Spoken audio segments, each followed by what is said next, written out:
Fala galera, fim de evento, fim do UFC Sacramento e eu estou aqui sim, dentro de um carro, mais uma vez improvisando, mas o trabalho tem que ser feito. Independentemente do lugar, vamos falar de MMA e nada melhor do que analisar essas lutas que tivemos, só lutaço. Então, vamos começar de baixo para cima, já deixa o seu like aí, se inscreve no canal e vambora. Cara, Márcio Tchukotto, o primeiro brasileiro a lutar no UFC Sacramento, tirou onda demais, que nocaute sensacional que ele teve, que poder absurdo que esse cara tem na mão. Eu não sei vocês, se vocês lembram, se vocês acompanhavam o MMA nessa época, mas eu acho que tem uma galera que vai lembrar disso. Esse nocaute que ele teve contra o Cruz lembrou muito o Jacaré contra o Chris Weidman, que pegou de raspão, pegou na testa, assim, o Jacaré bateu ali de raspão na testa, de baixo para cima praticamente, e levou o ex-campeão à lona. Cara, lembrou muito aí o que o Tchukotto fez, né? Não foi o mesmo ângulo, mas foi praticamente a mesma coisa, pegando aqui assim, né? Raspando. E no momento da luta, né, sem replay, você pensa, porra, esse soco conectou mesmo? Pegou de verdade na cabeça dele? Ou escorregou? Mas pegou, cara, pegou e, pô, o árbitro tirou muita onda, tava muito atento ali, não no momento, mas no rosto, né, na expressão, na leitura corporal que ele teve do americano. Ele estava totalmente desorientado, com o olhar perdido, e o árbitro entendeu que realmente não tinha mais como ele continuar, e foi uma bela paralisação. Salvou a vida dele ali, porque mais uma ou duas pedradas do Tchukotto, meu irmão, podia fazer um estrago ali naquele cérebro. Mas além do nocaute, eu gostei muito da performance dele, cara. Ele é um cara muito calmo, muito gelado, mostrou que está em dia com as defesas de queda, e ele é aquele cara que ameaça com as entradas de guilhotina, mas não puxa pra guarda, né? Ele, tipo assim, o cara entra em queda, ele fala, ó, se eu quiser, se eu tentar, tu pode ficar em maus lençóis, vai querer mesmo, né? E tenta ele pegar o pescoço, se ele sente que não vai encaixar, ele já solta e bota a luta de pé de novo. Então eu gostei muito disso, cara, porque o Tchukotto é um faixa preta, ele sabe se virar no chão, ele tem finalizações no cartel, mas ele entende que a especialidade dele, que a melhor chance vai ser em pé com o poder que ele tem. Então realmente tirou onda nesse quesito. E também outra coisa que eu gostei foi a calma, né, que ele tem para escolher os seus golpes. A gente vê que mesmo perto da grade, mesmo encurralando o cara, ele escolhe muito bem o que ele vai fazer e não sai soltando soco para machucar, para dar uma sequência, para bater na guarda, não. Ele vai bem calmo ali, fintando, mexendo o corpo. Na hora que ele vê uma brecha, pum, lança um. Viu outra, pum, lança outra. Ele não é aquele cara preocupado em dar sequências para ficar ali construindo o nocaute. Então, porra, isso mostra que ele tem muito confiança, né, no poder que ele tem. Ele sabe que ele pode resolver com uma mão. Porra, tirou onda, velho. Que performance forte que esse cara teve. É claro, pegou um adversário estreante, em short notice, fez jus ao favoritismo. Agora o nível vai começar a subir, vai começar a aparecer mais tubarão para ele encarar, porque a divisão dos penas não tem facilidade, não tem gente boba ali. Então vamos ver como é que o UFC vai trabalhar com ele. Mas, porra, gostei. Nota 10 pro Tchukotto. Cara, antes de falar do Lerrian, meu irmão, que finalização sinistra que o Cris Padilha teve no Nashat Hak Parash lá. Porra, foi gelado, irmão. O jeito que o cara caiu ali, todo se tremendo, babando, foi brabo. Baita vitória do Taco Padilha. Tava vencendo no scorecards, né? Na pontuação do juiz, estava 2-0 para ele, indo pro terceiro. Foi uma luta parelha, foi uma luta animada, mas no terceiro round ele conseguiu passar o carro no seu adversário e terminou com a cereja no bolo. Pô, tirou onda mesmo. E por outro lado, o Gaziv teve uma vitória tranquila, contando com o baixíssimo QI do Kenny James, o Chuco. Meu irmão, como é que um peso pesado abaixa a guarda e se encurrala na grade do jeito que ele fez? Teve um tweet, uma resposta muito engraçada que eu recebi, que o cara falou assim, porra, hipnotizaram o Enzo Chuco e fizeram ele achar que ele era o Anderson Silva, né? Porra, o cara baixar a guarda contra um maluco de 120 quilos que tá mirando na sua cabeça, velho, vai dar merda, com certeza, né? Baita vitória do Gaziv, que não tem nada a ver com a burrice do Enzo Chuco, e o Enzo Chuco deve continuar ali, né? O peso pesado é carente de atleta, então deve manter ali o seu trabalho no UFC. Mas enfim, vamos falar do que aconteceu com o Lerrian Douglas, cara, que tristeza, que tristeza. Não é nem triste pela derrota não, porque faz parte, irmão, faz parte. Quem entra lá pode perder, pode vencer, ele era um grande favorito, tá muito hypado aqui no Brasil e mundo afora, pelas performances que ele tem apresentado. Não é a primeira derrota que o Lerrian teve na carreira, nem a primeira derrota por nocaute, então ele vai voltar com certeza mais forte, mas eu fico triste porque com certeza machucou alguma coisa ali no olho dele. Eu espero que tenha sido leve, né? Mas a gente vê que o soco entrou e ele já caiu em posição fetal no mesmo momento, protegendo ali aquela área que foi atingida. Depois a câmera pega ele ali, olhando o olho, né? Fazendo assim, vendo o que aconteceu. Ali, quando o árbitro vai levantar a mão do Emerson também, ele tá ali com a mão no olho. Vamos mandar mensagem para ele, vamos ver se ele marca uma entrevista, se ele fica à vontade para falar desse episódio. Mas analisando o confronto, cara, tava uma luta muito parelha, né? O Lerian tava mais calmo, como ele falou na entrevista que ia ser. Ele falou que viu, né, que contra o Junioroso ele tava muito afobado, tava lançando muitos golpes ao vento, tava realmente ele caçando demais a cabeça do cara e que nessa luta ele mudaria isso. Ele mudou, de fato, corrigiu esse. Agora eu não sei se é erro, porque eu acho que faltou um pouco mais de perseguição, um pouco mais de agressividade, aquele Lerian que a gente estava acostumado a ver, que caçava o cara. Ele estava muito sniper agora, ele estava procurando o momento certo para encaixar o golpe, sabe? E os golpes que ele estava tentando não estavam entrando em cheio no Jamal Emerson.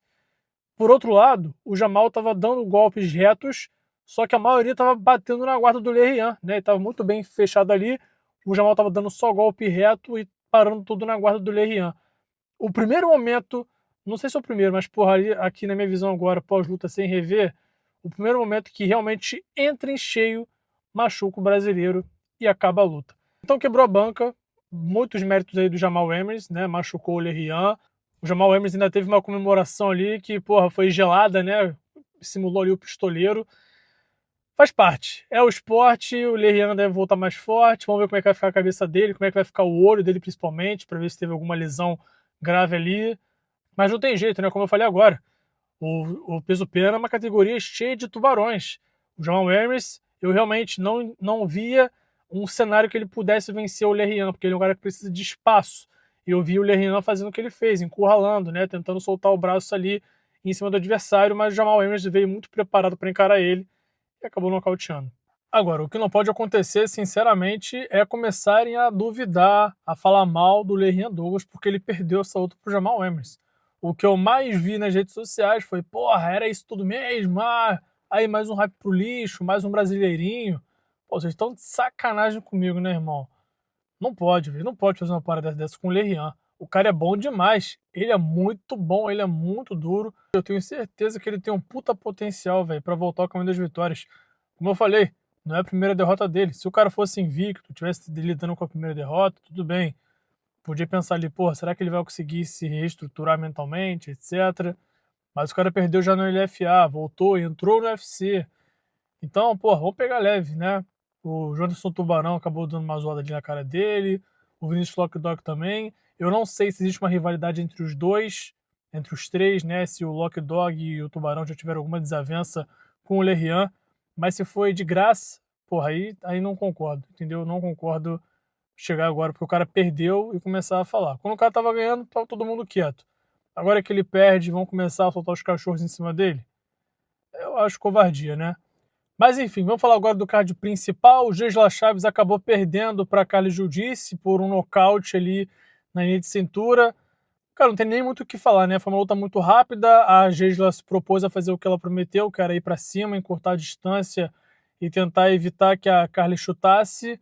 Mas quando pega na linha de cintura, velho, não tem nem o que fazer, não tem desculpa, né? Ali você dobra automaticamente, é uma coisa que o seu corpo faz você dobrar, né? Ele fala assim, meu irmão, não dá para mim e já era, né? Como a própria Gisela falou, a própria Gisela entendeu que o nível que a Carly era muito maior do que suas últimas adversárias. Agora, meu irmão, é voltar pra academia, treinar e ter a terceira luta no UFC, né? Ela deu um salto muito grande, o UFC tentou, pô, realmente jogar ela muito mais alto do que ela já esteve. E como eu falei, como não teve luta, não dá realmente para falar foi um massacre da Jiu-Jitsu. Não foi um massacre da Jiu-Jitsu, foi uma luta ali que terminou rapidamente por causa de um golpe muito bem aplicado por ela.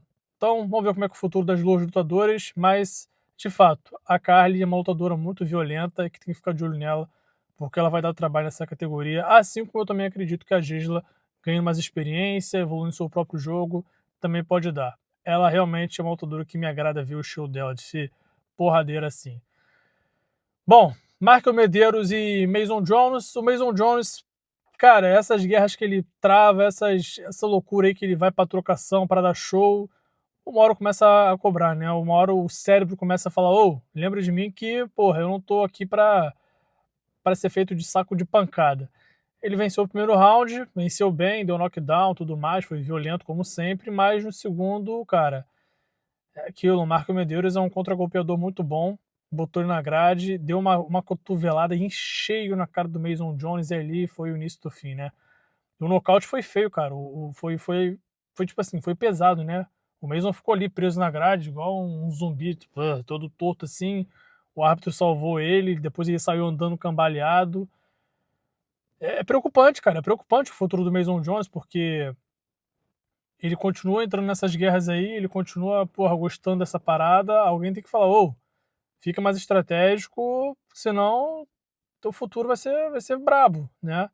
Mas é um cara maneiro de assistir. Depois tivemos Roman Dolidze e Reinier de Ridder, e aí eu queria discutir com vocês quem é o maluco que traça a estratégia, que traça o plano pro Dolidze lutar, porque qual foi o momento que eles definiram que era ótima ideia pegar o de Ridder nos primeiros segundos e puxar ele pra guarda? E botar ele para baixo, falando assim, ó, fica aqui por cima de mim. Você é um cara de 2 metros, você é um cara com braços longos, com jiu-jitsu refinado, com ground and pound furioso, então realmente, vem aqui para baixo para eu tentar pegar o seu calcanhar, para eu tentar pegar o seu pé e te finalizar, porque eu sou muito melhor no grappling que você. Deve ser isso que passou na cabeça deles, né? Que estratégia ridícula que o Dolidze teve, deu a luta na mão do Reinier de Ridder. Eu realmente quero acreditar que esse cara estava lesionado e foi pro tudo ou nada, né? Foi pro sacrifício. Talvez não pudesse lutar em pé, se o Derrida desse um chute ali na perna e ele desmontar o cara, sei lá, irmão, porque realmente ele achar que era inteligente puxar o Derrida pra guarda foi maluquice. E deu o que deu, né? Ele montou, transicionou, ergueu postura, enfiou a porrada. Ali no final do round, né, quando acabou a luta, no primeiro round já, tava marcando 88 golpes, 80 golpes, sei lá, contra alguns do Litz, né?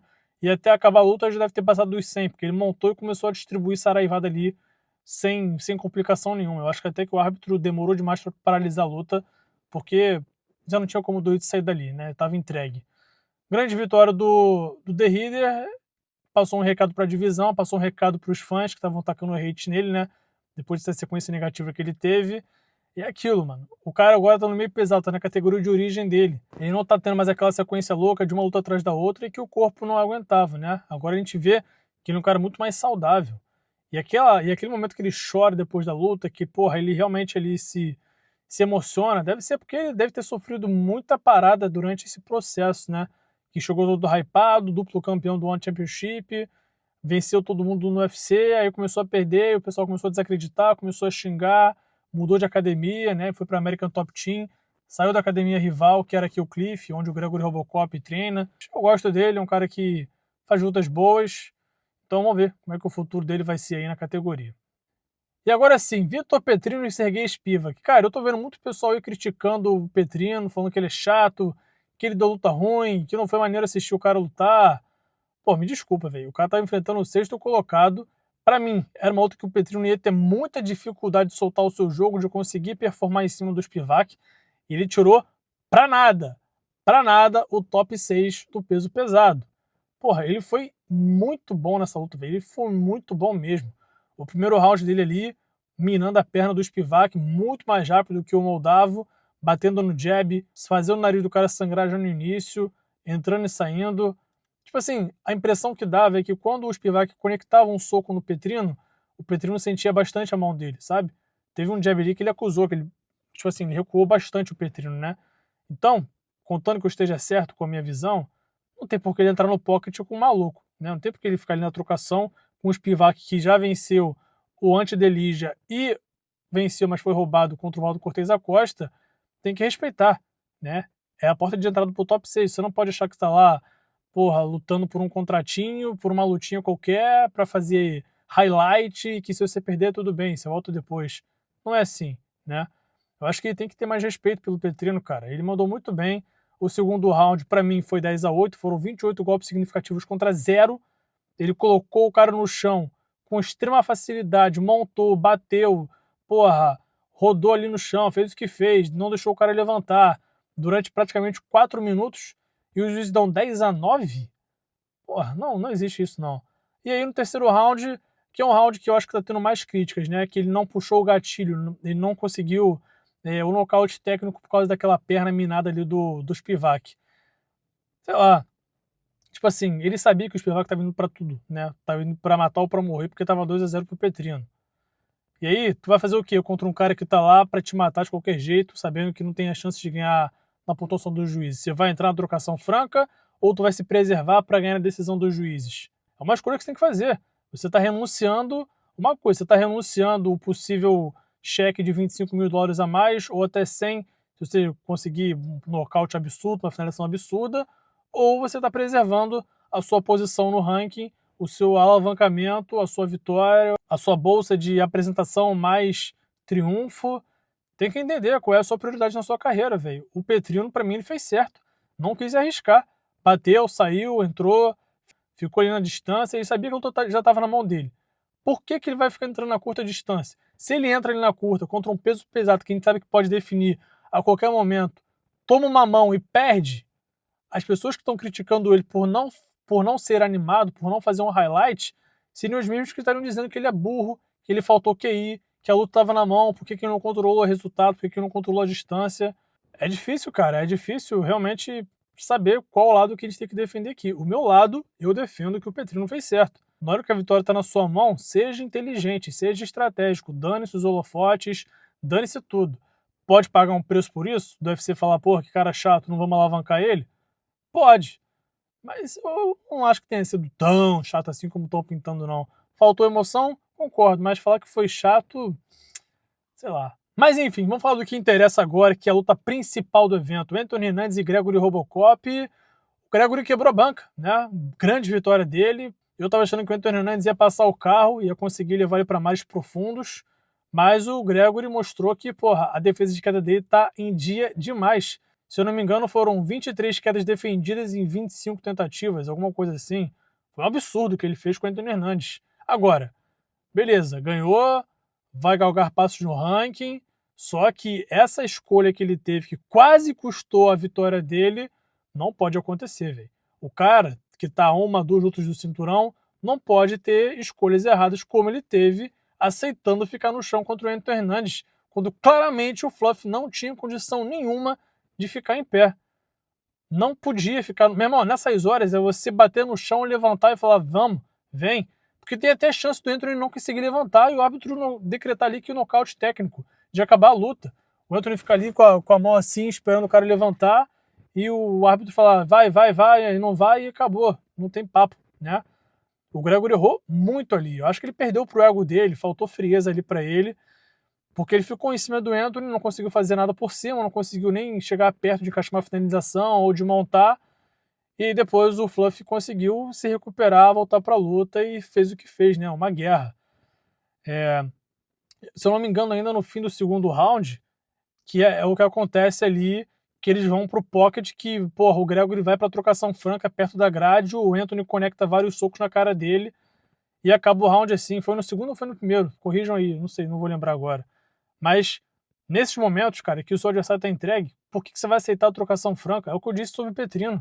Se a vitória tá na sua mão, seja esperto, seja, né? A questão do Anthony Hernandes era pior ainda, porque o Gregory já tinha magoado demais aquela perna. Claramente o cara não estava se aguentando ficar em pé. Mas eu gostei muito da evolução do Gregory, eu tava com medo desse questão do gás dele, como ele teve com o Jared Cannonier. E essa luta contra o Anthony Hernandes, eu imagino que tenha exigido mais da resistência do Gregory do que o Cannonier exigiu. Porque o Gregory defendia a queda, batia no Anthony Hernandes e batia com força, socava, chutava, dava joelhada e mesmo assim conseguiu manter o ritmo até o quinto round. No terceiro, ele perdeu o assalto, e aí quando o corner dele fala assim, meu irmão, para de ficar na grade, vai pra cima dele, você tem que ganhar essa luta. No quarto round pro quinto, ele mudou totalmente de estratégia, né? Ele mudou, realmente virou a chave na cabeça dele. Ele começou a dominar o centro do octógono, começou a marchar pra frente, começou a soltar os golpes, porra, realmente pra machucar o Hernandes. Tanto é que no quarto e no quinto foi uma luta totalmente favorável pra ele. Se ele tivesse feito isso desde o início, não teria sido essa emoção toda. O Gregory deixou a luta ser emocionante, porque faltou calma para ele. Faltou calma. E eu repito, não pode ter isso na elite do peso médio. Se o Anthony Hernandes tivesse um pouquinho mais de punch, meu irmão, eu acho que ele nocauteava o Gregor ali, sabe? É porque a diferença física deles era absurda, era enorme. O Gregor parecia 2 categorias acima do Anthony Hernandes. A massa dele, porra, a largura que ele tinha em comparação com o Fluffy é maluquice. Eu acho que por isso mesmo que ele se aventurou na trocação, porque talvez não estivesse machucando tanto assim o punch do Fluffy. Mas não pode cometer esses erros, cara. Não pode dar essa sopa pro azar, porque na hora que ele pegar um cara maior, um cara com mais habilidade no striking, pode deitar ele. E aí todo o cenário que ele conquistou, de machucar a perna do Fluffy, de machucar ali a linha de cintura, de deixar o Fluffy meio assim, né, variado. Ele aceitar essa trocação, já era. Mas grande vitória do Gregory Robocop. Agora vamos ver o que vai ser a próxima etapa dele. Eu imagino que chega aí o Israel Adesanya para o Gregory enfrentar agora. E o Vitor Petrino estão falando aí para ele pegar o Walter Walker. Eu sinceramente não acho que ele vai querer pegar o Walter Walker agora. Ele acabou de vencer o 6º colocado. Tem uma rivalidade maneira? Tem. Venderia no Brasil? Pra cacete. Mas se eu fosse o Vitor, tá? Eu não pegaria o Walter agora. Eu olharia para frente, entendeu? Tentaria negociar uma bolsa maior para falar, ó, agora eu venci o Spivak, eu quero pegar os caras melhores na categoria, quero chegar no cinturão, então vamos renovar meu contrato aqui para uma bolsa maior. É o que eu faria, tá? Como é que vai ser a atualização do ranking? Não sei, porque esse ranking da meta agora tá valorizando performance, entrega, show. Não sei como é que o UFC vai entender essa vitória do Petrino, que foi dominante, incontestável, mas que não foi empolgante no olhar do público. Vamos ver como sair a atualização, mas eu imagino que ele vai querer olhar para frente. E olhando para frente, não sobra muita gente. A minha sugestão, que muitas pessoas indagaram, é o Sergei Pavlovich. É uma porrada, é uma pedreira, mas, velho, é aquilo. Se ele estiver priorizando aumento de bolsa, ele vai ter que aceitar as picas gigantes que vão mandar para ele agora. Não tem jeito. É o Pavlovich, é o Volkov, é o Curtis Blades, é o Valdo Cortez Acosta, é o Josh Rocket, Poatan, Tom Aspinall, Cyril Gane. Daqui para frente, meu irmão, é um abraço. E reforço, eu não acho que ele vai olhar pro Walter Walker porque ele zoa, né? O Walter justamente por isso, pelo Walter não querer ficar buscando a elite rápido assim, pelo Walter querer ganhar mais experiência, ganhar mais rodagem, até encarar os bichos papões. Se ele olhar pro Walter, vai ser hipocrisia? Só ele vai saber dizer, né? Na minha opinião, não seria, por causa da rivalidade. Mas acho que pro Petrino vai ser um tiro no ego dele se ele olhar para trás no ranking, né? Mas enfim, esse é o nosso pós-evento do UFC Sacramento. Galera, se você chegou até aqui, deixa o like, se inscreve no canal. Tamo junto demais. Muito obrigado pela ajuda de vocês. Estão quase chegando a 3 mil inscritos. Porra, isso é uma marca gigantesca para mim. Tamo junto. Muito obrigado aí por toda a moral. Até o próximo evento, o UFC China, que começa de madrugada. Nossa Senhora. Valeu.